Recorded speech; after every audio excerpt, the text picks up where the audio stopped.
হয়, তা আমরা কোনো অবস্থায় মেনে নেব না।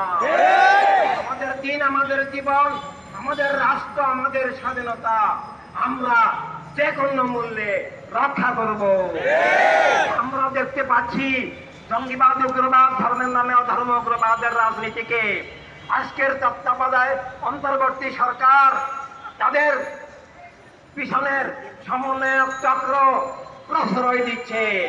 সমন্বয়ক চক্র সব মানুষের অধিকারের জন্য, গণতন্ত্রের জন্য দলনিরপেক্ষভাবে মুক্তভাবে যদি কাজ করে আমরা সমর্থন জানাবো।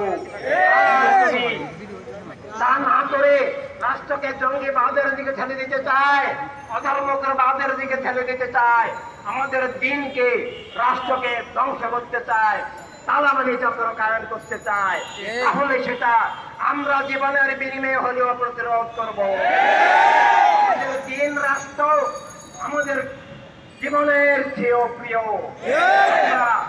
যে কোনো মূল্যে সব ব্যবসায়ীরা বাস্তবতান্ত্রিক চক্রান্ত, ফ্যাসিবাদিক চক্রান্ত প্রতিরোধ করব।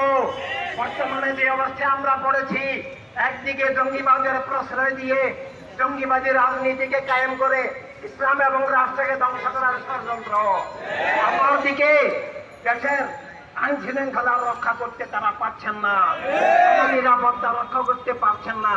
পারবেন কিভাবে? এই সমন্বয় চক্র, তাদের সহযোগী জঙ্গিবাদী চক্র